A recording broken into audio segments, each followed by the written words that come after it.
ভাই অনেকগুলো প্রশ্ন আছে, কতটুকু দেওয়া যায় দেখি। সবগুলো দেওয়া তো সম্ভব হবে না মোটেই, আল্লাহ যদি তৌফিক দান করেন। ক্যামেরাম্যান ভাইরা বসে যান, খুব দ্রুত বসে যান। ক্যামেরাম্যান ভাইরা বসেন। বিসমিল্লাহ। প্রথম প্রশ্ন, পিল খেয়ে রমজান মাসে মেয়েরা মাসিক বন্ধ রেখে রোজা রাখতে পারবেন কিনা? রমজান মাস আসলেই আমাদের মুসলিম মেয়েদের মধ্যে ইবাদত বন্দেগী করার আগ্রহের কারণে পিল খেয়ে মাসিক বন্ধ রাখার একটা প্রবণতা দেখা যায়। মৌলিকভাবে এটা কোনো নাজায়েজ বা হারাম হবে না যদি সেটি গ্রহণ করার ফলে, সে ঔষধ নেওয়ার ফলে তার শরীরে কোনো বড় ধরনের পার্শ্ব প্রতিক্রিয়া বা ক্ষতিকর কোনো বিষয় না ঘটে।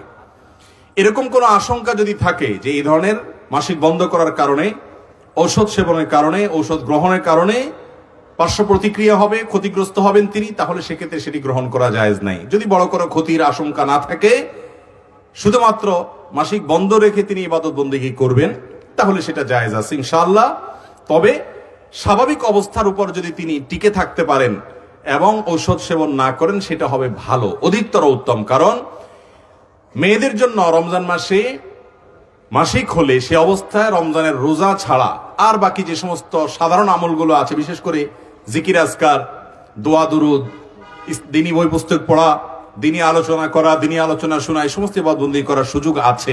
আর দ্বিতীয়ত কথা হলো, শারীরিক অসুস্থতার কারণে যদি কোনো ইবাদত কেউ করতে না পারে, নবী করিম সাল্লাল্লাহু আলাইহি ওয়াসাল্লাম বলেছেন, ওই ব্যক্তি সুস্থ থাকলে যদি এই ইবাদতটা সাধারণত করে, এরকম অভ্যাস তার থেকে থাকে, তাহলে অসুস্থতা জনিত সময়ে সেই ইবাদত করতে না পারলেও আল্লাহ তাআলা তাকে সেই ইবাদত করলে যে পরিমাণ সওয়াব হতো, সেই পরিমাণ সওয়াব তার অ্যাকাউন্টে জমা দিবেন। যেহেতু আল্লাহ তাআলা তাকে সেই পরিমাণ সওয়াব দিবেন, অতএব তার এটার জন্য ঔষধ খেয়ে আলাদা কোনো কসরত করার দরকার নাই। তারপরও মনে মানে না, অতিরিক্ত আবেগের কারণে যদি কেউ এ ধরনের ঔষধ সেবন করে মাসিক বন্ধ রেখে রমজান মাসে রোজা রাখতে চান, সেটা নাজায়েজ বা হারাম হবে না। শর্ত হলো সে ওষুধের কোনো পার্শ্ব প্রতিক্রিয়া বা ক্ষতিকর দিক থাকতে পারবে না, বিশেষ করে যে ক্ষতির কারণে তিনি বড় কোনো ক্ষতির মুখোমুখি হতে পারেন, তাহলে সেটি জায়েজ আছে, না করাটা উত্তম এবং ভালো। এরপরের প্রশ্ন হলো, গোশতকে মাংস বলা জায়েজ আছে কিনা? গোশতকে মাংস বলা যাবে কিনা? আমাদের সমাজে অনেকে বলে গোশতকে মাংস বলা যাবে না, কারণ মাংসের ব্যাখ্যায় তারা বলেন মায়ের অংশ এটা নাকি সমান সমান মাংস হয়েছে, মা যোগ অংশ সমান সমান মাংস। তো এটি অত্যন্ত হাস্যকর এবং ভিত্তিহীন কথা, এর কোনো গ্রহণযোগ্য ভিত্তি নাই। বরং এটি সংস্কৃত শব্দ যথাসম্ভব, আমি যদি ভুল না বলে থাকি। এবং মাংস যেটা, এটা লিখতে ময়াকার, অনুসুকার, আর শেষে তালিব্যসনা দন্তস, আর অংশ লিখতে তালিব্যসনা দন্তস হয়, অংশতে তালিব্যস হয়, আর মাংসতে দন্তস হয়। যদি মা যোগ অংশ সমান সমান মাংস হতো, তাহলে তো এই মাংয়ের পরে কি থাকতো? তালিব্যস থাকতো, অথচ মাংসতে কি আসে না? তালিব্যস। তাহলে বোঝা গেল এটা আসলে মায়ের অংশ থেকে মাংস হয় নাই। অতএব এটি সম্পূর্ণ ভিত্তিহীন কথা। এছাড়াও বিভিন্ন ভাষাবিদগণ মাংস শব্দের ব্যাখ্যায় যা লিখেছেন, আমি যতটুকু দেখেছি, সেটার সাথে মায়ের অংশের কোনো ন্যূনতম সম্পর্ক নেই। অনেকে বলে যে হিন্দু ধর্মাবলম্বী ভাইয়েরা, তারা গরুকে যেহেতু মা মনে করে, অতএব গরুর গোশতকে তারা মাংস বলে মায়ের অংশ হিসাবে। তাহলে মুরগিকে তো তারা আর মা মনে করে না, তাহলে সেটাকে কেন মাংস বলে? ছাগলকে তো আর মাংস বলে না, মায়ের অংশ মনে করে না, তাহলে সেটা কেন মাংস বলে? বোঝা গেল যে গোশতকে মাংস বলতে কোনো অসুবিধা নাই। মাংস এটা আমাদের সচরাচর প্রচলিত শব্দ। মাংস বললে কোনো ঈমান নষ্ট হবে, অথবা গুনাহ হবে, অথবা হিন্দুদের কোনো ধারণা গ্রহণ করা হবে, ব্যাপারটি এরকম না। এটা নিছকই মুখরোচক এবং ভিত্তিহীন কথা। অহেতুক আমরা এই সমস্ত বিষয় নিয়ে অনেক সময়, যেগুলোর কোনো ভিত্তি নাই, ভিত্তি থাকলে অবশ্যই আপনি সেটা আমলে নেবেন, ভিত্তি না থাকলে সেরকম কোনো কথা আমলে নেওয়া যাবে। অতএব মন খুলে গোশতকে মাংস বলতে পারেন ইনশাআল্লাহ। এরপরের প্রশ্ন হলো, কেবলার দিকে মলমূত্র ত্যাগের বিধান কি? কেবলার দিকে পেশাব এবং পায়খানা করা এটা নিষিদ্ধ, হাদিসে নিষেধ রয়েছে। অতএব কেবলার দিকে মলত্যাগ করা, পেশাব ত্যাগ করা, সেটা উন্মুক্ত জায়গায় যেমন নিষিদ্ধ, টয়লেটের ভিতরেও নিষিদ্ধ। পশ্চিম দিকে কেবলার দিকে, আমাদের সাধারণত পশ্চিম দিকে কেবলা, সেজন্য আমাদের জন্য পশ্চিম দিক মানেই কেবলা। পৃথিবীর যে সমস্ত প্রান্তের মানুষের জন্য কেবলা যেদিকে, তাদের জন্য সেটি প্রযোজ্য হবে। অথবা আমরা পশ্চিম দিক না বলে কেবলার দিক বলি। কেবলার দিকে ফিরে বসে পেশাব করা কিংবা মলত্যাগ করা এটা যেমন নিষিদ্ধ, কেবলার দিকে থুতু ফেলাটাও নিষিদ্ধ। থুতু ফেললে নিচের দিকে ফেলবেন, অথবা সবচেয়ে উত্তম বাম পাশে ফেলবেন বা অন্য কোনো দিকে ফেলবেন, কিন্তু কেবলার দিকে ফেলবেন না। যদি কেবলার দিকে ফেলেন তাহলে সেক্ষেত্রে গুনাহ হবে। হাদিসে নবী করিম সাল্লাল্লাহু আলাইহি সাল্লাম বলেছেন, যে ব্যক্তি কেবলার দিকে থুতু ফেলবে, কিয়ামতের ময়দানে সেই এমত অবস্থা আসবে যে তার সে থুতু, তার শেষ লেশা, কাশি যেগুলো সে কেবলার দিকে ফেললো, এগুলো তার কপালে থাকবে। এটা তার জন্য একটা অপমান, লাঞ্ছনা, এটা তার একটা শাস্তি হবে। অতএব ইমানদার এই বিষয়গুলোকে সাবধান থাকবে। কেবলার সম্মানার্থে আমরা না কেবলার দিকে থুতু, কফ ইত্যাদি ফেলবো, না সেদিকে পেশাব বা পায়খানা করব। যদি কোনো জায়গায় আপনি ফেঁসে যান, কথার কথা কোনো আজকাল অনেক টয়লেটে দেখা যায় যারা নির্মাতা তারা খেয়াল করেন না, দেখা যায় এমন ভাবে প্যান বা কমোড বসিয়েছেন যে কেবলার দিকেই ফেরানো। তাহলে সেক্ষেত্রে আপনি নিজের পজিশনকে চেঞ্জ করে যাতে কেবলার দিকে না হয় সেই চেষ্টাটা করে আপনি মলমূত্র ত্যাগ করার চেষ্টা করবেন। যদি একান্ত নিরুপায় করে ফেলেন, না জেনে করে ফেলেন, তাহলে আল্লাহর কাছে তওবা করুন, ইনশাআল্লাহ মাফ হবে। এটার কারণে যে বড় কোনো কাবিরা গুনাহ হবে ব্যাপারটা সেরকম নয়। এরপরে প্রশ্ন হলো, মসজিদে দুর্গন্ধযুক্ত মশার কয়েল জ্বালানো যাবে কিনা? মসজিদে যে সমস্ত মশার কয়েল আমরা ব্যবহার করি মশা তাড়াবার জন্য, এই মশার কয়েলগুলো দুই প্রকার। কিছু আছে যেগুলোতে দুর্গন্ধ আছে, যথেষ্ট পরিমাণ কষ্ট হয় এই গন্ধে, আর কিছু আছে যেগুলোতে এত গন্ধ নাই, বরং সেগুলোতে এক ধরনের সুগন্ধি এরকম কিছু একটা অনুভব করা যায়। যে কয়েলে দুর্গন্ধ আছে, যেটা শুকলে আপনার কষ্ট হয়, এরকম কয়েল মসজিদে ব্যবহার করা জায়েজ নাই। এগুলো মসজিদে ব্যবহার করা যাবে না। যদি করেন তাহলে সেক্ষেত্রে মসজিদের আদব নষ্ট করার গুনাহ হবে, শামিল হবে। কারণ নবী করিম সাল্লাল্লাহু আলাইহি সাল্লাম বলেছেন, তাতাআযাল মালাইকা বিমা ইয়াতাআযা বিহি বনু আদম। মানুষ যে সমস্ত কারণে কষ্ট পায়, যেগুলোর গ্রানে, যেগুলোর দুর্গন্ধে মানুষের কষ্ট হয়, ওই সমস্ত বস্তুর দুর্গন্ধে ফেরেশতাদেরও কষ্ট হয়। অতএব মসজিদে যদি দুর্গন্ধ থাকে, সেটা মানুষের যেমন কষ্টের কারণ হয়, আল্লাহর ঘর মসজিদে অনেক ফেরেশতারা থাকেন, তাদেরও কষ্ট হয়। এই জন্যই কাঁচা পেঁয়াজ খেয়ে নবী করিম সাল্লাল্লাহু আলাইহি সাল্লাম সরাসরি মসজিদে আসতে নিষেধ করেছেন। কাঁচা পেঁয়াজ খেলে মুখের দুর্গন্ধ দূর করে তারপরে মসজিদে আসার নির্দেশ করেছেন। কেন? কারণ এতে ফেরেশতাদের কষ্ট হয়। বিধায় কয়েল যদি জ্বালান আর সেখানে যদি দুর্গন্ধ থাকে, তাহলে সেক্ষেত্রে এটি মানুষেরও কষ্টের কারণ, ফেরেশতারও কষ্টের কারণ, সেজন্য এটা জ্বালানো জায়েজ নাই। তবে কয়েলের বিকল্প যেগুলো আছে, অন্য কোনো পদ্ধতি আপনি মশা তাড়াবার জন্য ব্যবহার করতে পারেন। এছাড়াও আরেকটা সমস্যা হলো, অনেক সময় দেখা যায় কয়েলের দুর্গন্ধের কারণে অনেকের শ্বাসকষ্ট হয়, অনেকের অসুবিধা হয়, বিধায় অন্য কারোর অসুবিধা হয়, সেরকম কাজ করাও জায়েজ নাই। এরপরের প্রশ্ন, মহিলাদের কান বা নাক ফোড়ানো কি আবশ্যক? কেউ যদি কান বা নাক না ফোড়ায় তাহলে গুনাহ হবে কিনা? মহিলাদের জন্য কান বা নাক ফোড়ানো এটা কোনো ফরজ বা ওয়াজিব নয়, অথবা এটা করতে হবে এমন কোনো আবশ্যক বিষয়ও নয়। তবে সাহাবায়ে কেরামের মধ্যে, খোদ নবী করিম সাল্লাল্লাহু আলাইহি সাল্লামের পরিবারের মহিলাদের মধ্যে এবং তখনকার যুগের নারীদের মধ্যে নাক কান ফোড়ানোর প্রচলন ছিল, যার কারণে কোন নারী তার সৌন্দর্যের জন্য, অলংকার পরার জন্য এটা ব্যবহার করতেই পারে। বরং এর মাধ্যমে নারীর নারীত্ব ফুটে ওঠে। নারীর নারী সুলভ যে সৌন্দর্য, সেটা তার মাহরামের সামনে, বিশেষ করে স্ত্রীদের, তাদের স্বামীদের সামনে ফুটে ওঠে। এর বিপরীতে পুরুষের সাথে যেন নারীর সাদৃশ্য না হয়, সেজন্য নবী করিম সাল্লাল্লাহু আলাইহি ওয়াসাল্লাম নির্দেশ করেছেন। আজকাল দেখবেন যে পুরুষরা নারীদের মতো আর নারীরা পুরুষদের মতো হওয়ার জন্য কসরত করে। অনেক নারী মনে করে নারী সুলভ যে সমস্ত তার বৈচিত্র্য আছে, বৈশিষ্ট্য আছে, পুরুষ থেকে তাকে পৃথক করে দেয়। এগুলোকে অনেক মহিলা আছে নিজের জন্য অপমান মনে করে। এই জন্য দেখবেন প্যান্ট আর শার্ট পরতে চায়, প্যান্ট আর গেঞ্জি পরতে চায়। তার যে নারী হিসেবে যে সমস্ত পোশাক নারীরা সাধারণত পরে, সেগুলো পরতে চায় না। কারণ তিনি মনে করে যে তিনি পুরুষের মতো হতে পারলে তিনি বোধহয় জাতে উঠলেন। একজন নারীকে আল্লাহ তাআলা নারী হিসেবে সৃষ্টি করেছেন, এটা তার জন্য সম্মানের না অসম্মানের?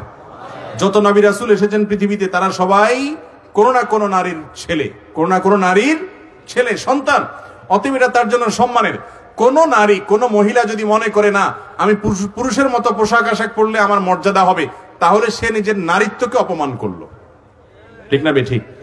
আপনাকে আল্লাহ তাআলা নারী বানিয়েছেন, নারী সুলভ পোশাক দিয়েছেন, আপনি সেটাকে নিজের জন্য অপমানের মনে করছেন, সেজন্য আপনি পুরুষ সাজার চেষ্টা করছেন, তার মানে আপনি বিশ্বাস করছেন যে আপনাকে যেভাবে আল্লাহ তাআলা সৃষ্টি করেছেন এই নারী হিসাবে সৃষ্টি হওয়াটা অপমানের, সেজন্য আপনি জাতে ওঠার জন্য পুরুষ সাজার চেষ্টা করছেন। ঠিক না ঠিক? অতএব এটা জায়েজ নাই। কিন্তু এর বাইরে নাকফুল, কানফুল, কানের দুল এগুলো যদি না দেয়, কেউ যদি না ফুটায়, কোনো গুনাহ হবে না, হাদিসে কোনো নির্দেশ নেই। নবী করিম সাল্লাল্লাহু আলাইহি সাল্লামের সেই বিখ্যাত হাদিস, তার আলোচনা শুনে, নসিহত শুনে দান করার জন্য উৎসাহ দেওয়ার কারণে মহিলারা তাদের কান থেকে এবং গলা থেকে হাতের আংটি এগুলো খুলে তারা দিয়ে দিয়েছেন। এখান থেকে বোঝা গেল তাদের এগুলো ফোড়ানো ছিল, বিধায় কান নাক এগুলো ফুটা করা জায়েজ আছে। মুজারের হাদিস থেকে এরকমটি জানা যায়। তবে আজকাল কিছু স্টাইল বাইর হয়েছে যে কান নাক ছাড়াও জিহ্বা, ঠোঁট, এটা সেটা ফোড়ায়, সেখানে বিভিন্ন অলংকার ঝুলায়, বিভিন্ন বিশেষ করে রিং টিং ঝুলায়, আছে না নাই? অনেক পুরুষ এগুলো শুরু করছে। যেহেতু এই কালচার গুলো ইহুদি খ্রিস্টানদের, তাদের সভ্যতা, তাদের সংস্কৃতি, ওই যে একটু আগে যে হাদিস বলেছে সেই হাদিসের আলোকে মুসলমান সেটার অনুকরণ করতে পারে না। অতএব সেটার অনুকরণ করা যাবে না। এছাড়া কান নাক ফুটানো বা না ফুটানো এটা মুসলিম নারীর স্বাধীনতা, ইসলাম তাকে না বাধ্য করেছে, আর না এটা করলে তার কোনো গুনাহ হবে। এরপরে প্রশ্ন হলো, শুকরিয়া স্বরূপ বা শুধু দোয়ার জন্য কি সিজদা করা যাবে? উত্তর হলো হ্যাঁ, যাবে। শুকরিয়া স্বরূপ সিজদা করা যাবে। শুকরিয়ার সিজদা আমাদের দেশে আমরা সচরাচর শুধুমাত্র ক্রিকেট মাঠে ক্রিকেটারদের করতে দেখি, ঠিক না নাই? ক্রিকেটাররা দেখা যায় যে সেঞ্চুরি করতে পারছে, উইকেট নিতে পারছে, খেলা ভালো করতে পারছে, জিততে পারছে, তো সিজদা দেয় মাঠে। এছাড়া আমাদের সমাজে শুকরিয়া সিজদা খুব একটা দেখা, অথচ এটা দেখা যাওয়ার দরকার ছিল। আমাদের জীবনে কোনো অর্জন হয়েছে, আপনি কোথাও বসে আছেন, হঠাৎ করে সংবাদ আসলো আপনার একটা শুভ সংবাদ, আপনি মুখে আলহামদুলিল্লাহ বলেন, ঠিক আছে, সাথে সাথে কেবলামুখী হয়ে সিজদায় লুটিয়ে পড়ে আল্লাহর কাছে শুকরিয়া জ্ঞাপন করেন। এই সিজদাতুল শুকর এটা আমাদের সমাজে আজকাল নাই। সিজদাতুল শুকর দেওয়ার জন্য নিয়ম হলো আল্লাহু আকবার বলে সিজদা দিবেন।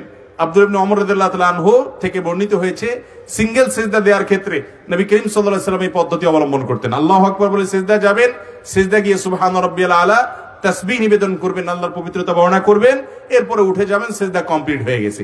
এই সিজদার জন্য ওযু লাগবে কিনা? এই ক্ষেত্রে সমকালীন আরব উলামা ইকরামের অনেকে এবং আগের অনেক উলামা ইকরাম, ফোকা ইকরাম বলেছেন এটার জন্য ওযু লাগবে না। তবে অন্যান্য উলামা ইকরাম, হানাফি মাযহাবের উলামা ইকরাম, অন্যান্য উলামা ইকরামের দৃষ্টিভঙ্গি অনুযায়ী তাদের ইজতিহাদ এবং গবেষণা মতে ওযু লাগবে। অতএব ওযু অবস্থাতে দেওয়াটাই হলো নিরাপদ এবং সতর্কতামূলক। কিন্তু এই সিজদা দেওয়া যাবে। আরেকটা বিষয় হলো, ধরুন আপনার এখন আল্লাহর কাছে খুব দোয়া করতে মন চাইছে। দোয়ার জন্য তিনটা জায়গা হলো সবচেয়ে মোক্ষম। আল্লাহর খুব কাছাকাছি গিয়ে একেবারে প্রত্যক্ষভাবে আল্লাহর কাছে কিছু চাইতে চাচ্ছেন, তিনটা সুযোগ আছে। নাম্বার 1, সিজদা। আকরাবু মা ইয়াকুনুল আবদু মির রাব্বিহি ওয়া হুয়া সাজিদ। বান্দা সবচেয়ে আল্লাহর নিকটে যেতে পারে কখন? সিজদা যাওয়ার মাধ্যমে। শেখ আয়েজ আল কারনি, সৌদি আরবের স্কলার এবং বড় আলেমিনী, তিনি বলেছেন যে আরশের পথ হলো নিচে। আরশের পথ কোথায়? নিচে, অর্থাৎ সিজদা দেওয়ার মাধ্যমে। আপনি আরশে যেতে চান, তাহলে সিজদায় লুটিয়ে পড়েন। আল্লাহর খুব নৈকট্য অর্জন করার, আল্লাহর খুব কাছাকাছি যাওয়ার সুযোগ হলো সিজদা। আপনি মন খুলে আল্লাহকে একটু কিছু বলতে চান, দোয়া করতে চান, সিজদায় লুটিয়ে পড়েন। নামাজের বাইরেও সিঙ্গেল সিজদা দেয়া যায়। আল্লাহু আকবার বলে সিজদা দেন, দিয়ে এবার মন খুলে আল্লাহর কাছে আপনার মনের চাওয়া পেশ করেন, এরপরে আপনি উঠে যান। এটা করা যেতে পারে। আল্লাহর কাছে চাওয়ার জন্য খুব কাছাকাছি যেতে চাইলে দ্বিতীয় মাধ্যম হলো ভোর রাত। ভোর রাতের সময়টা আল্লাহ একেবারে কাছাকাছি চলে আসেন, বান্দাকে ডেকে ডেকে তার অফার, তার চাহিদাগুলো পূরণ করেন। আর 3 নম্বর, আল্লাহর কাছ থেকে নিজের চাওয়াগুলোকে পূরণ করার অন্যতম বড় মাধ্যম হলো আরাফাতের ময়দানে, যেদিন হাজী সাহেবরা আরাফাতে অবস্থান করেন, সেদিন ওই ময়দানে দাঁড়িয়ে দোয়া করলে সেই দোয়াটাও আল্লাহ তাআলা খুব দ্রুত কবুল করেন। তো যাই হোক, যেটা বলছিলাম, সিজদা শুকরিয়া স্বরূপ যেমন দেওয়া যায়, আল্লাহর কাছে দোয়া করতে মন চাচ্ছে আপনার এখন, সিজদা লুটিয়ে পড়ে চোখের পানি ফেলে আপনি দোয়া করেন, দেখবেন নির্ভার হয়ে যাবেন, হালকা ফিল করবেন। সন্ত্রাসের ভয়ে, কোনো ডাকাতের ভয়ে, কোনো ব্যক্তির জুলুমের ভয়ে যদি আপনি কাঁদেন, সে কাঁদার ফলে ভাই আপনার মধ্যে অস্থিরতা কাজ করবে, আপনি সন্ত্রস্ত হবেন, বুকটা ভার হয়ে যাবে। আর আল্লাহর ভয়ে একটু চোখের পানি ফেলে দেখেন, সালহাতু সঙ্গে বুদি দিল খারাস আজমুদে এক জামানা খাকে বাস। পাথর হয়ে তো বহুদিন ছিলে, কিছুদিন একটু মাটি হয়ে দেখো, একটু কেঁদে দেখো। অনেক যুবক ভাইরা আমাদের আছে, সারা জীবনের জন্য একটা মিনিটের জন্য আল্লাহ তাআলার দরবারে কাদার তৌফিক হয় না। বিশেষ করে রমজান আসছে, আপনি আল্লাহর ভয়ে নির্জনে নিজের অপরাধের কথা স্মরণ করে, আল্লাহর পাকড়ার কথা স্মরণ করে, আল্লাহ এত নেয়ামত দিয়েছেন তারপর আমি নিমক হারামি করেছি, কত নিমক হারামি করেছি, সেজন্য লাজুকতার জায়গা থেকে একটু কান্না করেন। কান্না না আসলে কান্নার ভান করেন, চেষ্টা করেন কাদার। আপনি যদি চোখের পানি ফেলতে পারেন, বিশেষ করে কোনো কারণে পেরেশান আছেন, ডিপ্রেশনে ভুগছেন, দুঃখ কষ্টে আছেন, কারোর কাছে মন খুলে বলতে পারছেন না, বললেও কোনো সমাধান পাচ্ছেন না, সেজদা লুটিয়ে পড়েন, বিশেষ করে ভোর রাতে সারি খেতে উঠেছেন, চলে যান বাড়ির ছাদে, নির্জন কক্ষে, মসজিদে, একাকী, একটু আল্লাহর কাছে সেজদা নিবেদন করে চোখের পানি ফেলে দেখেন। আল্লাহর কসম, যে স্বাদ আপনি পাবেন এই স্বাদ আপনি কল্পনাও করতে পারবেন না, শুধুমাত্র সেজদা কাদার মাধ্যমে। এই জন্য সিঙ্গেল যে সেজদাগুলো দেওয়া যায় শুকরিয়া আদায় করা শুরু, দোয়ার জন্য, এগুলো আমাদের জীবন থেকে হারিয়ে গেছে, অথচ অনেক বড় একটা সম্পদ ছিল আমাদের। এই সেজদাগুলো আমরা দেব তো ইনশাআল্লাহ।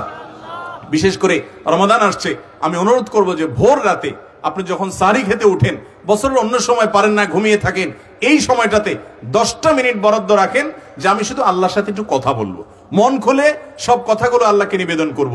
আপনি দেখেন আপনার মধ্যে এক ধরনের নির্ভরতা কাজ করবে, আস্থা কাজ করবে, আত্মবিশ্বাস কাজ করবে, আপনি নিজে অনেক বেশি হ্যাপি ফিল করবেন, খুশি লাগবে, আপনার মধ্যে এক ধরনের আনন্দ অনুভব হবে দিনভর ইনশাআল্লাহ। এরপরে প্রশ্ন হলো, অমুক দিনে রমজান শুরু হবে এই কথা জানিয়ে দিলেই জান্নাত? ফেসবুকে এই ধরনের পোস্ট অনেক বেশি পাওয়া যায় যে অমুক তারিখে রমজান। এই খবরটা যদি আপনি এতজনকে SMS করেন, ইনবক্সে পাঠান, তাহলে সেক্ষেত্রে আপনার জান্নাত হারাম হয়ে যাবে, আপনার জন্য জান্নাত ওয়াজিব হয়ে যাবে। এরকম অনেক কথা আপনারা শুনছেন কি শুনেন নাই? যদি এভাবে আপনি বিভিন্ন মানুষের ইনবক্সে কমেন্ট বক্সে অমুক দিন রমাদান এই সংবাদ দিয়া লিঙ্ক দেন বা আপনি মেসেজ দেন, আর আপনার মেসেজ পাইতে পাইতে পাইতে পাইতে মানুষের যদি বিরক্তির কারণ হয়, তাহলে জান্নাতে না যায় বরং জাহান্নামে যাওয়া লাগতে পারে। বুঝেন নাই কথা? ইনবক্সে পাঠাইতে বেচারা ইনবক্স ফুল করে ফেললেন, বিরক্ত করে ফেললেন, তাহলে একটা লোকরে কষ্ট দিলেন, তাকে বিরক্ত করলেন, এটা কি সওয়াব হবে না গুনাহ হবে? তাহলে জান্নাতে যাওয়ার যে দিবা স্বপ্ন দেখতেছেন, ওইটা বরং জাহান্নামে যাওয়ার কারণ হতে। রমজানের সংবাদ আজকাল কেউ কাউকে তো দেয়া লাগে না, সোশ্যাল মিডিয়ার এই যুগে সংবাদ তো মুহূর্তের ভিতরে চাউর হয়ে যায়, বিধায় এই সংবাদ দেওয়ার বিশেষ কোনো প্রয়োজন নাই। কোনো হাদিসে এই কথা বলা হয় নাই যে রমজানের সংবাদ দিলে এই ফজিলত আছে। হ্যাঁ, এটা ঠিক যে আপনি রমজান উপলক্ষে কোনো মানুষ জানে না তাকে জানাই দিলেন, সেটা ভিন্ন কথা, কিন্তু আজকাল সবাই জানে। আপনি জানা জিনিসটা আবার জানাতে গেলে বেচারা বিতর্কে বেচারার আপনার বিরক্তের কারণ হবে, আর বিরক্তের কারণ হলে জান্নাত না, বরং এই মেসেজ যত দিবেন তত জাহান্নামের দিকে আগাইবেন। কই মাছের মতো, কই মাছ যেরকম জালে আটকানোর পরে মনে করে আমি বের হয়ে গেছি, দেয় আরেক গুতা, দিলে আরেকটু কাঁটা আটকে আরো আসলে ভিতরে যায়। অতএব মেসেজ যত দিবেন তত সওয়াব হবে না, বরং উল্টা কি হবে? গুনাহ হবে।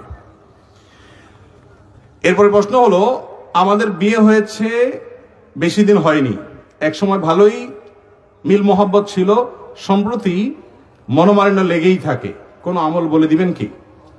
দেখুন, আমাদের মা বোনদের মধ্যে এবং পুরুষদের মধ্যে একটা সমস্যা হলো, বিয়ের পর একবারে শুরুর দিকে প্রচন্ড রকমের মোহাব্বত হয়। এজন্য হিন্দিতে একটা কথা আছে, ইবতিদায়ে ইশক और इंतहाए इश्क बराबर नहीं होता है। প্রেমের শুরু আর প্রেমের শেষ একরকম। শুরুতে শুধু ফুল আদান প্রদান হয়, শেষে লাঠি আদান প্রদান হয়। বুঝতে পেরেছেন? যৌবনের ভ্রমের কারণে অনেক সময় গুলো টের পায় না, ধরাকে সরা জ্ঞান করে পাগল হয়ে যায় এবং বলে তোমার জন্য আমি জীবন দিয়ে দিব, এরপরে বলে যে তোমার থেকে বাঁচতে পারলে আমার জীবনটা বাঁচে। তাহলে বিবাহের পরও প্রায় শুরুর দিকে, বিশেষ করে যারা সচ্চরিত্রবান, খুব স্বাভাবিকভাবে স্বামী স্ত্রী একে অন্যকে উজাড় করে ভালোবাসেন, কিন্তু দিন যত যায় ধীরে ধীরে আস্তে আস্তে সংসার বড় হয়, ছেলে মেয়ে হয়, মনোমালিন্য তৈরি হওয়ার ইস্যুগুলো তৈরি হয়, মতপার্থক্যের ইস্যুগুলো তৈরি হয়, গন্ডগোল ফাসাদ হয়। বেশিরভাগ মেয়ে, বেশিরভাগ ছেলে, বেশিরভাগ দম্পতি এই জায়গাটা এসে অনেক বড় ধরনের অ্যাক্সিডেন্ট এবং ভুল করে। সেটা কি? মনে করে না এর সাথে আমার আর চলবে না, রাস্তা আলাদা করে ফেলতে হবে, সে সিরিয়াস হয়ে যায়। অথচ দাম্পত্য জীবনে গন্ডগোল ফাসাদ হয় না এমন কোন দম্পতি খুঁজে পাওয়া। ওই দেখেন আপনার বন্ধুকে যে তার ওয়াইফ সহ কত হ্যাপি, আপনি চিন্তা করেন হ্যাঁ রে আমি তো কপাল পোড়া, সে কত খুশি। আসলে তারা হয়তো চুলাচুলি আপনার চাইতে আরো বেশি করে, কিন্তু ভাবসাব দেখে আপনার মনে হয় ওফ তারা জানে কত খুশি। ইবলিস আপনাকে এইভাবে দেখায়, আসলে বাস্তবতা ভিন্ন। প্রত্যেকের সংসারে মনোমালিন্য নবী করিম সাল্লাল্লাহু আলাইহি সাল্লামের দাম্পত্য জীবনে তার স্ত্রীদের সাথে তার মনোমালিন্য হয়েছে না হয় নাই? হয়েছে। খুব বড় সিরিয়াস কিছু হয় নাই। আমরা যেরকম মনোমালিন্য হলে ছোট লোকই করি, নবী আলাইহিস সালাম তো তার মুখ দিয়ে কখনো কটু কথা বের হতো না, কখনো নারীদের গায়ে হাত তোলেননি তিনি। কিন্তু অভিমান করে মনের কষ্টে মসজিদে এসে তিনি আর বাসায় যাবেন না।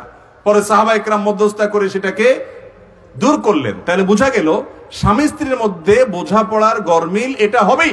বিশেষ করে বিবাহের একদম শুরুতে তো মোহাব্বত অনেক উতরাবে, ইবতেদায়ে প্রেমের শুরুতে যেরকম থাকে ওরকম থাকবে। কিছুদিন গেলে আস্তে আস্তে আস্তে এবার একটু টুনটান লাগবে, গন্ডগোল হবে, ফাসাদ হবে, তুমুল আকারে সেটা বিশ্বযুদ্ধের আকারও ধারণ করতে। কিন্তু বাস্তবতা হলো শতকরা 999টা দাম্পত্য সম্পর্ক একটা পর্যায়ে গিয়ে এই সমস্ত টুনটান, ঝগড়া ঝাঁটি এগুলা সব দূর হয়ে বিশ্ব শান্তি প্রতিষ্ঠা যেরকম হয়, যুদ্ধ বাদ হইয়া ওইরকম শান্তি প্রতিষ্ঠা হয়ে যায়। অনেক দম্পতি এটা বুঝে না, মেয়েদেরকে শয়তান উস্কায়, বলে যে এমনকি তার বান্ধবীরা অনেকে উস্কায়। অনেক পুরুষ আছে মানুষরূপী শয়তান, দেখতে মানুষের মতো, এটা আসলে ইবলিসের কাজ করে। সে আইসা বলে, যাহারে তোমার মতো মেয়ের জীবনটা শেষ করে দিলা এই একটা মানুষের সাথে। আহা, তোমার জীবনে কত ভালো ছেলে মেলার কথা, অজাগায় তোমার বাপ মা বিয়ে দিয়ে দিছে, দিলনি তারে উস্কায়। আবার একই কথা ছেলে কেউ বলে। মূলত এগুলো সবগুলো হলো মানুষরূপী শয়তান, ওয়াসওয়াসা তৈরি করে দাম্পত্য কলহ সৃষ্টি করে। আমি সে সমস্ত দম্পতিকে বলতে চাই যাদের মধ্যে মনোমালিন্য আছে, স্বামী স্ত্রীর মধ্যে বোঝাপড়া নাই, ঝগড়াঝাটি লেগে থাকে, গন্ডগোল হয়ে থাকে, আমি বলবো সময় পার করেন, জাস্ট সময় পার করেন। বিশেষ করে মা বোনদেরকে বলি, মুসলিম পরিবারের মহিলারা এত বড় রাজা, এত বড় রানী এবং এত বড় রাজত্ব তারা করে, এত দাপট তাদের, শুধু একটু সময়ের অপেক্ষা লাগে। প্রথম আসলে হয়তো শাশুড়ি ডিস্টার্ব করে, ননদেও হয়তো ডিস্টার্ব করে, স্বামীও হয়তো ভুল বুঝে, অনেক কাহিনী হয়, শুধু সবর করতে হয়। আমি সবসময় বলি, বোন সবর করেন। একটা দুইটা বাচ্চা হয়ে গেলে এই বাচ্চাগুলো যখন আস্তে আস্তে বড় হবে তখন কিন্তু মনে করলেন আপনার বাহিনী তৈরি হচ্ছে। এই বাচ্চা তো না, এগুলা কি বাহিনী। এগুলা মায়ের পক্ষে যাবে না বাপের পক্ষে যাবে? কোনো সন্দেহ আছে? বাচ্চারা সব কার পক্ষে যাবে? বেশিরভাগ মায়ের পক্ষেই। শুধু তাই নয়, এই বাচ্চাদের ঘরে আবার যখন ছেলে মেয়ে হবে, নাতি নাতনি হবে, সেগুলা কার পক্ষে যাবে? নানা দাদার পক্ষে যাবে না বুড়ির পক্ষে যাবে? যখন বয়স বার্ধক্যে পৌঁছায়, এবার বুড়ো দৌড়ের উপরে থাকে। যে বুড়ো জোয়ানকালে দাপট দেখাইছে বউয়ের উপরে, এখন বিড়ালের মতো ঢুকে বাড়িতে, আবার বিড়ালের মতো বের হয়। ঠিক না? ঠিক। বুড়ির তখন রাজত্ব দেখে কে, কর্তৃত্ব দেখে কে, উঠ বস করতে থাকে বুড়া বেশি কথা বলবে, চুপ, আপনার কারণে সব গন্ডগোল, বিড়ালের মতো হয়ে যাবে চারা। ঠিক না? ঠিক। বুড়া কালেও মাস্তানি মাতবরি করে এরকম অমানুষ খুব কম, বেশিরভাগই মানুষ হয়ে যায়। এই জন্য আমাদের মা বোনদেরকে বলবো, আপনাদেরকে অনেকে উস্কাবে যে না না না এই সমস্ত অশান্তি করা যাবে না, নিজের পা নিজে দাঁড়াতে হবে, ছেড়ে দাও, স্বামী সংসার চলে যাও। হ্যাঁ, ইন্ডিভিজুয়াল কোনো কেস, অমানুষ আছে, তার কাছ থেকে ভালো কিছু আশা করা যায় না, সবর করা যায় না, তাহলে সেক্ষেত্রে আপনি পরামর্শ করে বিচ্ছেদের সিদ্ধান্ত নিতে পারেন, কিন্তু সেটা হতে হবে বিচক্ষণতার সাথে। দাম্পত্য জীবনে মাঝামাঝি পর্যায়ে এসে নদীর মাঝখানে আসলে যেরকম ঢেউ থাকে, উত্তাল তরঙ্গ থাকে, ওই রকম গন্ডগোল ফাসাদ প্রত্যেকটা ফ্যামিলিতে হয়। অস্থির হবেন না, একটু সবর করেন, সময় পার করেন।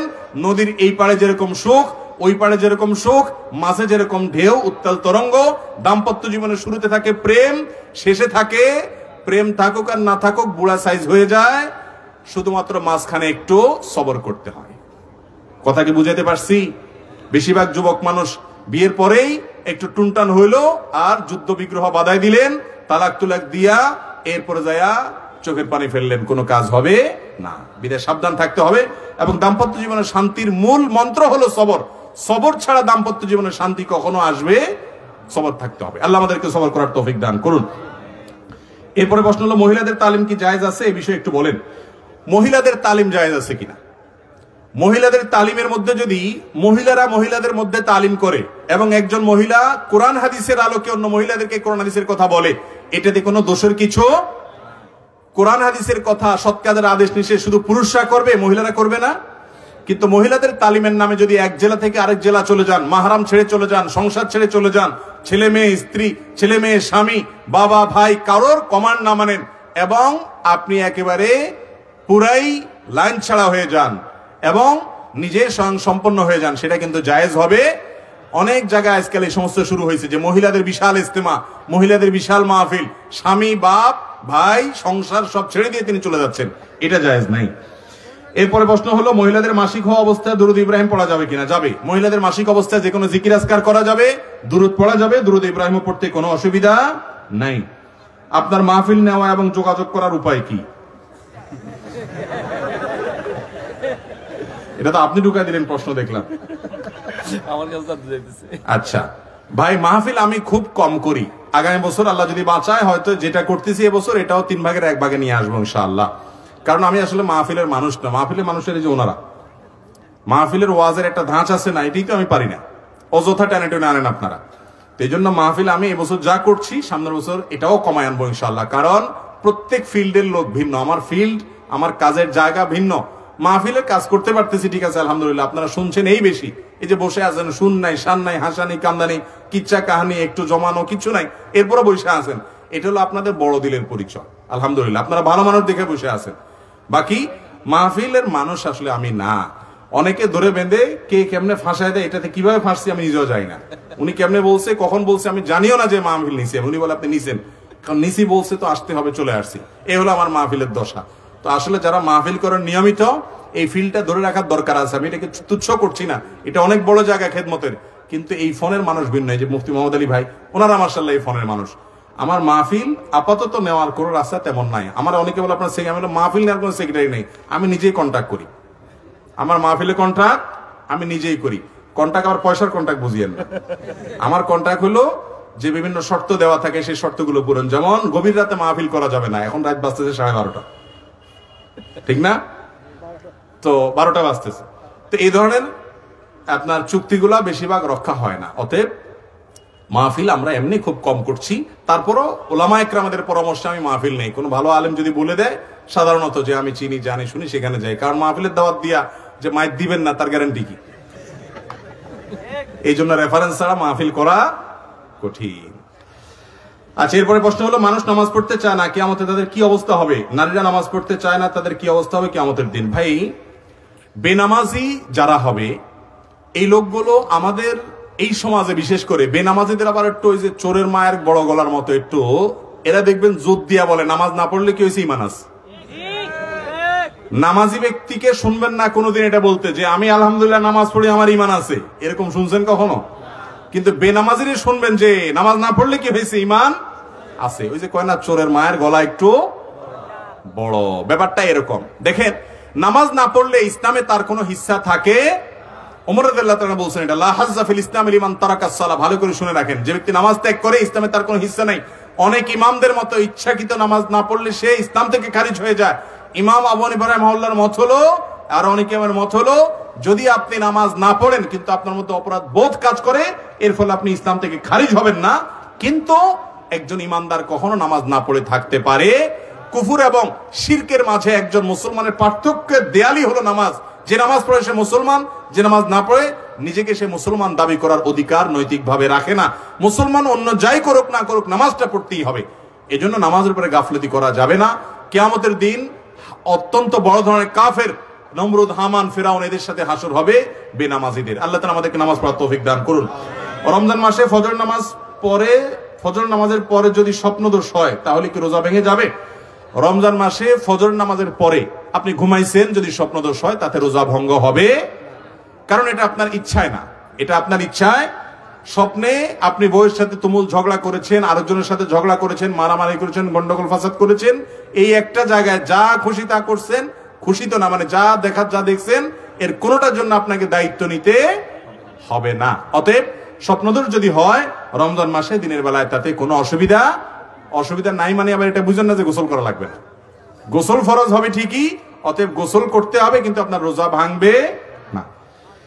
ইসলাম বলে তোমার সামর্থ্য অনুযায়ী বিয়ে করো, আবার ইসলাম বলে তুমি বিয়ের আল্লাহ তোমার সামর্থ্য অনুযায়ী রিজিকের ব্যবস্থা করে দিবে। এ বিষয়ে কিছু বলেন। আপনার নিজের রিজিকের জন্য আপনি আল্লাহর উপর তাওয়াক্কুল করেন, ঠিক আছে। আপনার রিজিক আল্লাহ রেখেছেন, সেটার জন্য আল্লাহর উপর আপনি ভরসা করেন। কিন্তু আরেকজনের মহিলা এনে এবার তাকে বলবেন তাওয়াক্কুল করো, খাওন দাওয়ান নেই। দুইটার মধ্যে পার্থক্য আছে না নাই? আপনি নিজেরটা নিজে তাওয়াক্কুল করেন, ঠিক আছে, আপনি নিজের ইমান পরীক্ষা করেন, আল্লাহ রিজিক দিচ্ছে না তাও সবর করেন, তাও পরীক্ষা করেন। আরেকজনের মহিলা উঠায় এনে, আরেকজনের মেয়েরে বিয়ে করে এনে, এরপরে খাবার দাবার জোগাড় করতে না পেরে মহারণা কিছু না দিয়া এরপরে বলতেছেন যে তাওয়াক্কুল কর, আল্লাহ তাওয়াক্কুল করতে বলছে। তাওয়াক্কুল আপনার নিজের জন্য, আরেকজনের উপরে চাপানোর জন্য। আপনার নিজেরটা তাওয়াক্কুল করবেন, আর আরেকজনের মেয়ে বিয়ে করলে তার ডাইল ভাত জোগাড় করার ব্যবস্থা অন্তত থাকতে হবে। এখানে অবশ্য যুবকদেরকে ঠকায় দেয় মুরব্বীরা। সেটা হলো যে মুরব্বীরা বলে বাবা নিজের পায়ে দাঁড়াও। এই নিজের পায়ে দাঁড়ানোর সংজ্ঞাটা কি আজও পর্যন্ত আমি বুঝলাম না। কোন কোন মুরব্বীর কাছে নিজের পায়ে দাঁড়ানো মানে হলো মাসে 50,000 টাকা কামাই করো, একটা ফ্ল্যাট করো, একটা বাড়ি করো, মোটরসাইকেল করো, গাড়ি করো, লাখ লাখ টাকা কামাই করো। এ হলো নিজের পায়ে দাঁড়ানো। শরীয়ত বলে একজন যুবক ছেলে, একজন পুরুষ মানুষ স্ত্রীর মহারণা দেওয়ার মিনিমাম ব্যবস্থা থাকলে, আর সহজ বাংলায় ডাল ভাত জোগাড় করার এবিলিটি এবং ব্যবস্থা থাকলেই তার উপরে বিয়ে বর্তাবে, সে বিয়ে করতে পারবে। কিন্তু বাবার সংসারে বসে বসে শুধু খাবেন মুছে তাও দিয়া, আর হুজুরের মাসআলা দিবেন, হুজুর বিয়ে করেন আমি গুনাতে বাঁচতে পারি না, এসব চলবে না। আপনি উপার্জন করতে হবে, আর চাচামিয়াও বিয়ে দিতে হবে। দুই পক্ষই সহায়তামূলক মানসিকতা থাকতে হবে, বসে বেকার থাকবেন না। অনেক যুবক বলে হুজুর ইমান বাঁচাতে পারি না, তো ইমান নষ্ট হয় সেই জায়গায় যান কেন? ফেসবুকে এমন সব পেজ লাইক ফলো কেন করে রাখেন যেখান থেকে খারাপ জিনিস আছে? এমন সব বন্ধু বান্ধব কেন রাখেন সেখান থেকে চোখের হেফাজত হয় না? গুনার পরিবেশ থেকে সরে আসেন এবং সেই সাথে উপার্জন করেন। মিনিমাম উপার্জন করার পর মিনিমাম যোগ্যতা যখন আসবে বিয়ে করার, আর বিলম্ব করবেন না। মুরব্বীরা বিলম্ব করবেন না। মুরব্বীরা যদি সন্তানকে বিয়ে দিতে বিলম্ব করেন, আর সন্তান যদি তলে তলে গুনাহ করে, আমি তো বলি যে আজকাল ক্লাস 6 থেকে নিয়ে সর্বোচ্চ লেভেলের স্টুডেন্ট পর্যন্ত শতকরা 5 জন ছেলেও নিজের চরিত্রকে রক্ষা করতে পারছে না। প্রতিটা যুবক গুনাহের হাতছানি তাদেরকে ডাকছে, নামাজ পড়ে কিন্তু বাঁচতে পারে না, কারণ ভয়াবহ এক ফিতনা সংকুল সময় চলছে। নবী করিম সাল্লাল্লাহু আলাইহি সাল্লাম এই জন্য বলে গেছেন, আমি চলে যাচ্ছি আর তোমাদের জন্য শেষ জমানার উম্মত হিসেবে কিয়ামত পর্যন্ত যত মানুষ আসবে, তোমাদের জন্য সবচেয়ে বড় পরীক্ষার বস্তু রেখে গেলাম মেয়েদেরকে। মেয়েদেরকে পরীক্ষার বস্তু রেখে যাওয়ার মানে এই না যে মেয়েদের কোনো দোষ আছে, এর মানে হলো তাদের কারণে বা তাদেরকে দেখে তোমরা অনেকেই নিজেরা ভুল পথে পা বাড়াবে, বিবাহ বহির্ভূত সম্পর্ক করে ফেলবে। এই জন্য যুবকদেরকে হেফাজত করার জন্য বিচক্ষণ মা বাবার দায়িত্ব হলো তাড়াতাড়ি বিয়ে দেওয়া। আমি একটা কথা প্রায় বলি, যুবক আস্তে ঠিক আস্তে বলেন, টাকা পয়সা কামাই করবেন না, শুধু ঠিক ঠিক বললে বিয়ে হয়ে যাবে? মুরব্বী যারা আছেন, বেশিরভাগ মুরব্বীদের বিয়ে হয়েছে এখনকার যুবকদেরকে যে বয়সে ওনারা বিয়ে দেন তার চাইতে আগে। অর্থাৎ চাচা মিয়া নিজে বিয়ে করেছেন অনেক আগে, আর চাচা মিয়া ছেলেকে বিয়ে করাইতে 30 পার করে দেয়। এ হলো বেশিরভাগ ফ্যামিলির চিত্র। আমি বলি বাবারে, আপনার আমলে বিয়ে করা যতটা প্রয়োজন ছিল আপনার, তখন ফিতনা এত বেশি ছিল না, ফেসবুক ইউটিউব ছিল না, স্মার্টফোন ছিল না, তখন ঈমান রক্ষা করা, চরিত্র রক্ষা করা যত সহজ ছিল, এখন তার চাইতে 1000 গুণ কঠিন হয়ে গেছে। আপনাকে আপনার বাপে যদি 25 বছরে বিয়ে করায়, আপনি আপনার ছেলেকে কমপক্ষে 20 বছরে করানো উচিত। এক্ষেত্রে ত্রুটি করবেন না। বুড়া বয়সে যারা বিয়ে করেন এর ক্ষতি পরে দেখবেন। এক্ষেত্রেও ওই যে ইহুদি খ্রিস্টানদের অনুকরণ, যে বুড়া হওয়ার আগে বিয়ে করবেন না, লেট ম্যারেজের যে কত ক্ষতি, এটা যারা করেছে তারা বুঝে এবং সাফার করে। আলহামদুলিল্লাহ আমরা সবাই, শেখও আগে আগে বিয়ে করছে, আমি আগে আগে বিয়ে করেছি, মেয়ে বিয়ে দেওয়া শেষ, এখন ছেলে বিয়ে করাবো ইনশাআল্লাহ। বুঝতে পারছেন? অতএব লেট ম্যারেজ করবেন না। মুরব্বীরা যুবকদের দিকে খেয়াল রাখবেন, না হলে গুনাহগার হবেন আপনারা। বয়সে বড় মেয়ে বিয়ে করলে সুন্নতের কাতারে পড়বে কিনা? কোন ছেলে যদি কোনো মেয়েকে বিয়ে করে, সে মেয়ের বয়সটা নিজের চাইতে বয়সে বেশি এরকম, অথবা যদি কোনো মেয়ে বিধবা হয় তাকে বিয়ে করে, তালাক প্রাপ্তা কিন্তু ভালো মানুষ, তার কোনো দোষ নাই, জামাই হয়তো স্বামী হয়তো জালেম ছিল, তাহলে এরকম মেয়েকে বিয়ে করলে অনেক বড় সওয়াব হবে। আমাদের সমাজের কিছু অনাচার আছে।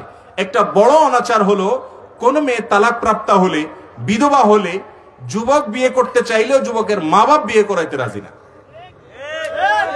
সমাজের মানুষ সেটাকে খারাপ মনে করে, আছে না নাই? অথচ একজন বিধবা নারী, তাকে যদি আপনি বিবাহ করেন এই জায়গা থেকে যে তার আশ্রয় দরকার আছে, তাহলে সেক্ষেত্রে এই বিবাহের কারণে, এই স্যাক্রিফাইসের কারণে, এই সহায়তামূলক মানসিকতার কারণে আপনার সওয়াব আরো অনেক বেশি হবে। নারীবাদী যারা নিজেদেরকে নারীবাদী বলে দাবি করে, তাদেরকে দেখবেন এরা আসলে নারীবাদী না, এরা হলো শুধু তরুণীদের জন্য, বয়সে কম সুন্দরী মেয়েদের জন্য তাদের সমস্ত আয়োজন। বিধবা মেয়েদেরকে বিয়ে করে বিদেয়ার মাধ্যমে তাদের আশ্রয় হোক, তাদের অবলম্বন হোক, সেই চেষ্টা তাদের মধ্যে এতটা নাই, কিন্তু ইসলামে নির্দেশ করেছে। অতএব একজন পুরুষ তিনি যদি কোনো বিধবাকে বা বয়সে বড় সাধারণত এরকমই হয়, যেহেতু তালাকপ্রাপ্তা, হয়তো বিধবা, এ ধরনের ক্ষেত্রে হেল্পের মানসিকতা থেকে যদি বিয়ে করেন তাহলে তার সব হবে, এবং এর ফলে তিনি যে নবী করিম সাল্লাল্লাহু আলাইহি ওয়াসাল্লাম স্যাক্রিফাইস করেছেন সেই নিয়ত করেন, তাহলে অবশ্যই এক ধরনের সুন্নাহ হবে এবং সব হবে। ছেলেরা লম্বা চুলে অনেক সময় ব্যান্ড বা রাবার ব্যবহার করে, সম্পর্কে কোরআন হাদিস কি বলে? মৌলিক কথা হলো নবী করিম সাল্লাল্লাহু আলাইহি ওয়াসাল্লাম বলেছেন, লানাল্লাহুল মুতাশাব্বিহিনা মিনার রিজালি বিন নিসা, ওই ছেলেদের প্রতি আল্লাহ লানত নাজিল হয় যেই ছেলেরা মেয়েদের বেশ ধরে, আর ওই মেয়েদের প্রতি আল্লাহ লানত বর্ষণ হয় যারা ছেলেদের বেশ ধরে।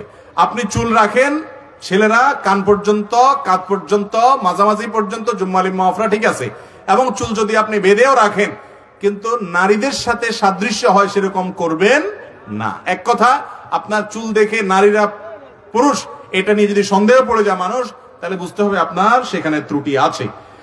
এরপর প্রশ্ন হলো, কাটা পাঞ্জাবি পরা কি সুন্নতের পরিপন্থী? একসময় আমাদের দেশে এটা নিয়ে গন্ডগোল ফাসাদ ছিল, এখন আর তো মনে হয় এগুলো নিয়ে নাই গন্ডগোল ফাসাদ। একসময় বলা হয়তো যে না, পাঞ্জাবি গোল হলে সুন্নত সম্মত, ফাড়া হলে সুন্নাহ বিরোধী। এগুলার কোনোটাই আসলে কোরআন হাদিসে এভাবে আসে নাই যে এটা সুন্নাহ সম্মত, এটা সুন্নাহ পরিপন্থী। কোরআন হাদিসে নারী পুরুষের জন্য ড্রেস কোড দেওয়া আছে, এমনকি এই যে আমরা জুব্বা পড়তেছি, এই জুব্বাটা পড়লে সুন্নত হবে, আদায় হবে, না হলে আদায় হবে না, ফাড়া পড়লে আদায় হবে না।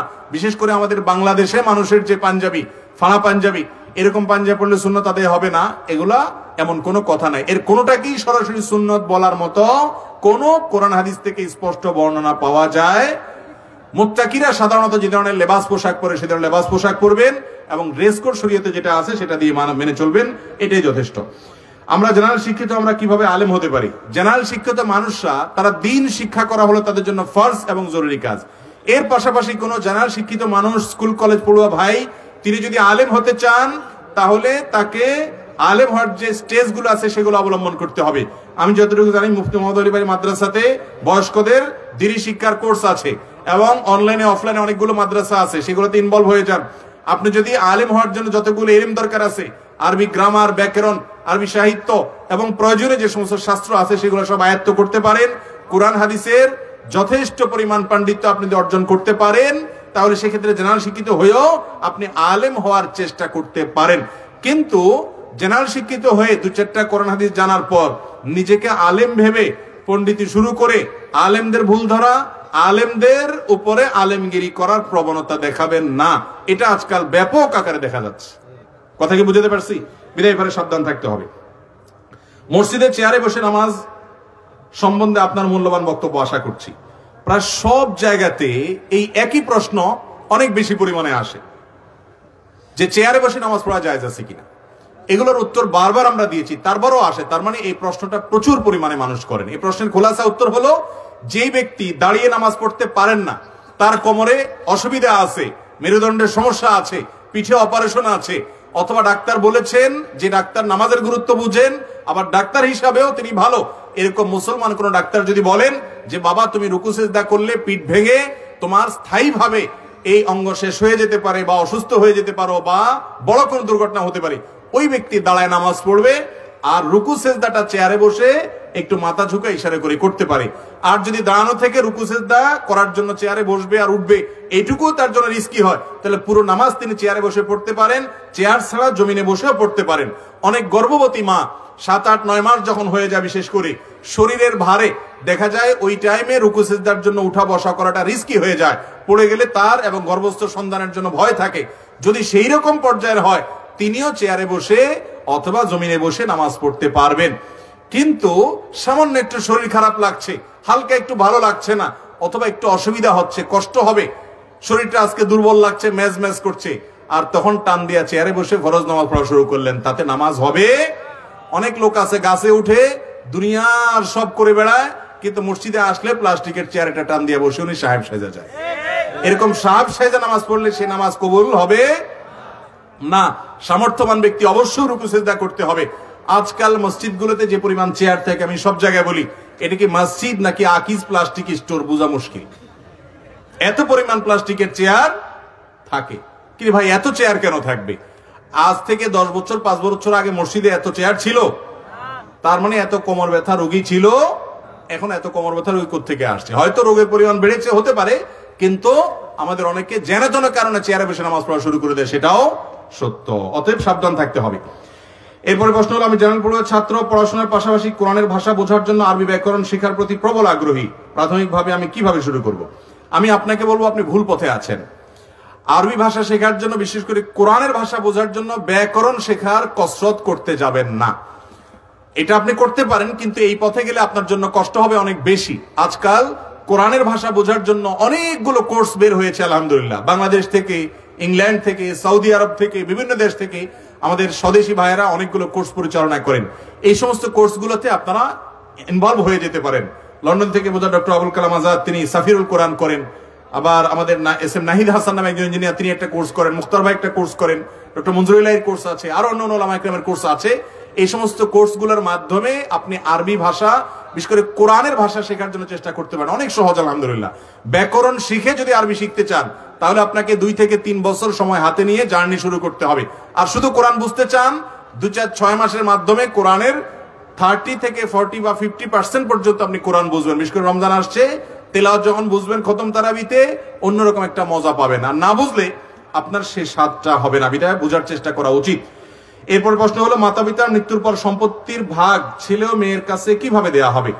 মা বাবার মৃত্যুর পর মা অথবা বাবা যিনি হন না কেন, তার পরিত্যক্ত সম্পদ যেগুলো রেখে যাবেন, এগুলা ছেলেরা এবং মেয়েদের মধ্যে বন্টন হবে এইভাবে। ধরুন, কথার কথা, একজন মেয়ে আছে, 2জন ছেলে আছে, তাহলে সেক্ষেত্রে একজন মেয়ে যে পরিমাণ সম্পদ পাবে, একজন ছেলে তার দ্বিগুণ পাবে।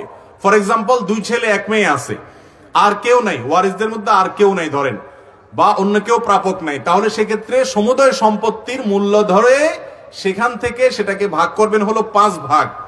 মেয়ে পাবে 1 ভাগ, আর 2 ছেলে পাবে 2 ভাগ, 2 ভাগ 4 ভাগ, তাহলে মোট 5 ভাগ হবে।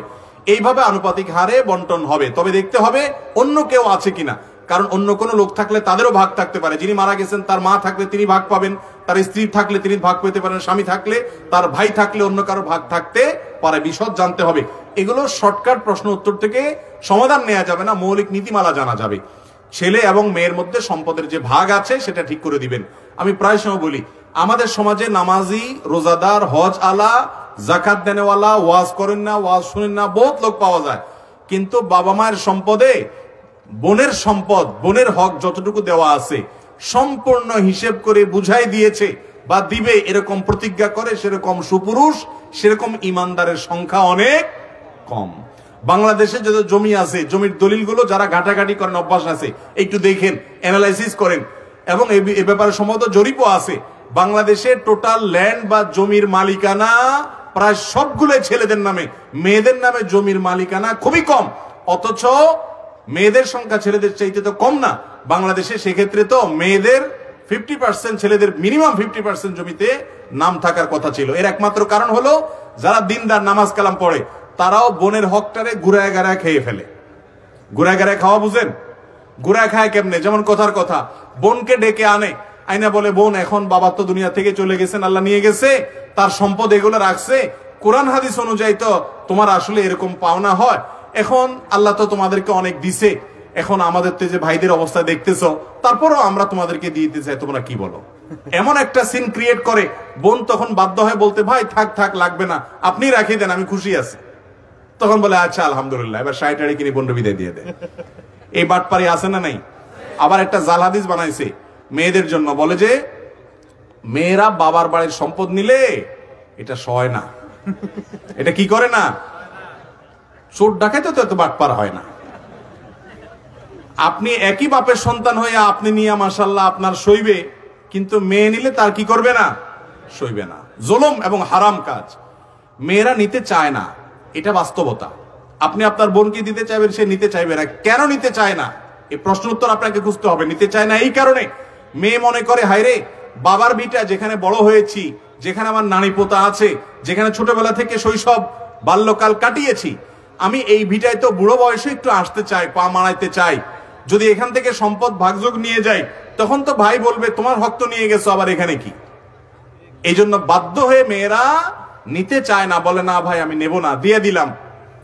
মূলত ভাই হিসাবে আপনার দায়িত্ব হলো বোনকে বলা যে, বোন তোমার বাবার সম্পদে মায়ের সম্পদে যে হক আছে সেটা তুমি বুঝে নাও। এটা নেওয়ার মানে এই নয় যে আমাদের ভাই বোনের সম্পর্ক শেষ হয়ে গেছে, এই সম্পর্ক চিরকালের। আমি তোমার কাছে যাব, তুমি আমার কাছে আসবে, এটা তোমার বাবার ভিটা।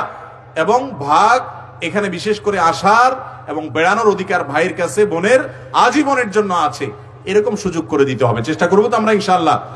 বোনরা নিতে চায় না, এটা আমাদের নিজেদের কাহিনী। অনেক বাপ মা আছে তারা নিজেরাই এই হারামের পথ খোলেন, নিজেরাই হারাম খান এবং হারাম খাওয়ান। মরার আগ দিয়া মেয়েগুলারে ছেলেগুলারে ডাক দিয়া বলে, দেখো মা, তোমাদেরকে তো আল্লাহ অনেক দিছে, এখন তোমাদের ভাইরা তো দেখো এদেরকে তো আল্লাহ দেয় নাই, তো এখন তোমরা কি বলো? তো বাপ মার সামনে মেয়ে আর কি বলবে? এই সমস্ত সিন ক্রিয়েট করবেন না, এগুলো হারাম এবং গুনাহের কথা। মেয়েদের হিসাব পাই পাই করে বুঝিয়ে দিবেন। মোহরের ক্ষেত্রে মেয়েদের সাথে বাটপারি করেন, ধরেন 10 লাখ, এরপর বাসর রাতে বলেন যে দেখো ইটালির ভিসা তো আইসাই যাচ্ছে, কত লাগবে তোমার, কিসের 10 লাখ, সবই তো তোমার, এখন তুমি তো মাপ না করে দিলে আমি তা আগাইতে পারতেছি না। এবার মেয়েরাও আরো বোকা। তখন মেয়েরা সোজা সরল মানুষ, তারা বলে যে ভাই বা স্বামী দেখো, ভাই বললে তালাক হবে না, কিন্তু বলা হাদিসে নিষেধ আছে, কথার কথা আর কি। মেয়েরাও তো সোজা সরল, বলবে কি যে দেখো তুমি কি বলো এই সমস্ত, তোমার এসব মোহরের টাকা দিয়ে আমি কি করব? তুমি বাঁচি থাকলে আলহামদুলিল্লাহ। ওই যে মহব্বতের শুরু, ইবতিদায়ে ইশক বললাম না, যে প্রেমের শুরুতে উতরায়, তো মহব্বতের চোটে ছেড়ে দেয়, দিল আর কি, শেষ। ছেলে তো বাটপারি করে সিন ক্রিয়েট করে ইতালির স্বপ্ন দেখায়া মহারণা মাপ নিয়ে নিছে, শেষ। আমাদের সমাজে মেয়েরাও কি সোজা সরল। আপনারা জানেন আমাদের নবী করিম সাল্লাল্লাহু আলাইহি ওয়াসাল্লামের কন্যা ফাতেমা রাদিয়াল্লাহু তাআলা আনহার সাথে আলী রাদিয়াল্লাহু যখন বিয়ে ঠিক হয়েছে, উনি নিজে নবী করিম সাল্লাল্লাহু আলাইহি ওয়াসাল্লামকে বলেছেন যে আমার মোহরটা আমি আগে বুঝে নিতে চাই। মোহর বুঝে নেওয়ার জন্য দাবি করেছেন। নারীকে কি অধিকার দিয়েছে ইসলাম, দেখেন। আর আমরা মুসলমান প্রধান দেশ হওয়ার পরেও, সমাজ হওয়ার পরেও দেখা যায় মোহরের ব্যাপারে বাটপারি। 10 লাখ 20 লাখ, 10 টাকা দেওয়ার ক্ষমতা নাই, 10 লাখ টাকা মোহর ধরে বসে আছে, বাসর রাতে নির্লজ্জের মতো, বেহায়ার মতো, ছোট লোকের মতো যায় মাপ চায়। এই কাপুরুষে বিয়ে করতে বলছে কে? তার জন্য তো বিয়ে আসে না। মোহর দিতে না পারলে যতটুকু পারবেন ততটুকু দিবেন, আর না দিতে পারলে বউয়ের মোহর পরে আস্তে আস্তে শোধ করবেন। সারা জীবন দেনাদায়িক থাকবেন, বউর কাছে ধরা থাকবেন। প্রয়োজন আমি সবসময় পরামর্শ দেই, আর কিছু যদি না পারেন, অনেক যুবক বলে হুজুর এত মোহর ধরে ফেলছে, তখন বুঝি নাই, এখন বুঝছি, এখন কি করব? বউ হয়তো মাদ্রাসা পড়ছে, চালাক, কয় না মাফ করবো না, আস্তে ধীরে দিও, মানে আটকায় রাখে। তখন বউকে বলবেন ঠিক আছে তোমার হাড়ি পাতিল ধোয়ার কাজে নিয়োগ দাও, আমাকে প্রতিদিন আমি 1 ঘন্টা করে কাজ করব, এটার বিনিময়ে কিছু টাকা কাটিও। এটা একটা সহজ পদ্ধতি, কিন্তু বউয়ের মোহর দেওয়া ছাড়া উপায় নাই, দিতেই হবে, খবরদার। তো মোহর এবং বাবা মায়ের সম্পদ দুটোটাতে মেয়েদেরকে আমরা বঞ্চিত করি, খুবই জুলুমের কথা, অনেক অন্যায় কথা। আমি সবসময় বলি যে বোনদের হক, ফুফুদের হক বুঝাই দেওয়া মুসলমান যদি থাকে, এই মুসলমান হলো খাঁটি মুসলমান হওয়ার একটা অন্যতম মার্কা। সবাই দিবেন তো ইনশাআল্লাহ? আল্লাহ আমাদেরকে বুঝার তৌফিক দান করুন। ভাই রাত অনেক হয়েছে, আমরা মনে হয় শেষ করি নাকি? হ্যাঁ, অনেক রাত হয়ে গেছে, 12:30 বেজে গেছে। ভাই প্রশ্নের যেগুলো আছে হাতে, এগুলো ফজর পর্যন্ত দিয়ে শেষ করা যাবে না। আমার সমস্যা নাই, আমি ফজর পর্যন্ত চালাতে পারবো ইনশাআল্লাহ। আমি তো ওই যে বক্তা না, তো চিল্লা লাগে না, তো 2-10 ঘন্টা কথা বলতে পারি, সমস্যা নেই। কিন্তু হ্যাঁ, চালান হুজুর, সমস্যা নাই, ফজর তো পড়া লাগবে না, ফজর পড়া লাগবে না। তাহলে আর সব ওয়াজ যদি আজকে দিয়ে ফেলাই, আগামী বছর আর দাওয়াত দিবেন? চেয়ারম্যান সাহেব দাওয়াত দিবেন? হ্যাঁ, দেখছেন চেয়ারম্যান সাহেব ঠিকই বলছেন। যাই হোক, দাওয়াত দিবেন, উনি আশ্বাস দিচ্ছেন, আলহামদুলিল্লাহ। যেহেতু দাওয়াত দিবেন বলছেন, আর 2-1টা দিই। খানা খাওয়ার সময় সালাম দেওয়া যাবে কিনা? ভাই খানা খাওয়ার সময় সালাম দেওয়া যাবে কিনা? আমাদের দেশে অনেকে বলে খানা খাওয়া আর নামাজ পড়া সমান। শুনছেন নি এই হাদিস আপনারা? এটা হলো জাল হাদিস। খানা খাওয়া আর নামাজ পড়া সমান, মানে নামাজেও সালাম দেয় না, খানায়ও সালাম দেওয়া, এটা ভুল কথা। খানা খাওয়া অবস্থাতে সালাম দিতে পারেন, যিনি খাচ্ছেন তিনিও জবাব দিতে পারেন, কোনো অসুবিধা নাই। তবে লক্ষ্য রাখতে হবে যে যেই ব্যক্তি মনে করেন কথার কথা বেচারা এখন লোকমা নিচ্ছে আর কি, তো একটু সবর করেন কয়েকটা সেকেন্ড, যে খায়া নেক গিলা ফেলাক, এমন টাইমে সালাম দিলেন বেচারা মুখের ভিতরে খানা দিয়া, একটা বিব্রতকর পরিস্থিতি। একটু সবর করেন, আগে পরে দেন, কিন্তু খানা অবস্থাতে সালাম দেওয়াও যাবে, নেওয়াও যাবে। খানা অবস্থায় কথাবার্তা বলা যায় কি যায় না? অনেকে বেশি বকবক করতে থাকে, জন্য অনেক মুরব্বী জাল হাদিস বানায় নিছে, নামাজ পড়ার সময় তো খামা, অত বেশি কথা বলা যাবে না, এটা ভুল কথা। তবে হ্যাঁ, অহেতুক অপ্রয়োজনে খেতে বসে অনেক বেশি কথা বলা এটা স্বাস্থ্যের জন্য ভালো না, শরিয়া দৃষ্টিকোণ থেকে প্রশংসনীয় না, কিন্তু দু চারটা দরকারি কথা অথবা সালাম আদান প্রদান করাতে কোনো অসুবিধা নাই। এরপরে প্রশ্ন হলো, চাঁদ দেখে চাঁদকে সালাম দিলে নাকি চোখের জ্যোতি বাড়ে, কথাটা সত্য কিনা? চোখের জ্যোতি বাড়ার জন্য চাঁদ দেখে চাঁদরে কি দেয়? সালাম দেয়। কত কুসংস্কার যে আমাদের দেশে আছে আল্লাহ তাআলা জানে। চাঁদ দেখার পর দোয়া পড়বেন, আল্লাহুম্মা আহিল্লাহু আলাইনা বিল আমনি ওয়াল ঈমান ওয়াস সালামাতি ওয়াল ইসলাম, কোন কোন রিওয়ায়াতে আছে বিল ইয়ুমনি ওয়াল ঈমান। এটা হলো চাঁদ দেখার দোয়া, রব্বি ওয়া রাব্বুকাল্লাহ, এভাবে দোয়া পড়বেন। কোন সালাম কালাম চাঁদকে দেওয়া, মানুষে সালাম দেন না, আপনি চাঁদরে সালাম দিয়ে বেড়াইতেছেন। সালাম দিবেন কাকে? মানুষকে। কোন চাঁদকে সালাম দেওয়ার নির্দেশ ইসলাম আমাদেরকে দেয় নাই। ট্রেনে টিকিট না কেটে ভ্রমণ করলে পাপ হবে কিনা? ও এখানে তো রেল স্টেশন কাছেই বোধ হয়। ভাই, ট্রেনে যদি টিকিট ছাড়া ভ্রমণ করেন তাইলে গুনাহটা বরং আরো বেশি হওয়ার আশঙ্কা আছে, কারণ জাতীয় সম্পদ এটা যে চুরি করে সে হয় জাতীয় চোর। জাতীয় সম্পদের চুরি করলে সে কি হয়? আপনারা জাতীয় নেতা শুনছেন, জাতীয় অনেক কিছু শুনছেন, আজ নতুন এক জাতীয় পরিচয় শুনেন, এর নাম হলো জাতীয় চোর। জাতীয় চোর কারা জানেন? সরকারি সম্পদ আত্মসাৎ করে, ঘুষ খায়, দুর্নীতি করে, আর এই ঠিক করা পাবলিকের মধ্যে যারা ট্রেনে টিকিট করা ছাড়া চড়ে। বুঝতে পারছেন? এই সবগুলা হলো জাতীয়, কারণ জাতীয় সম্পদ চুরি করলে জাতীয় চোর হয়ে যায়।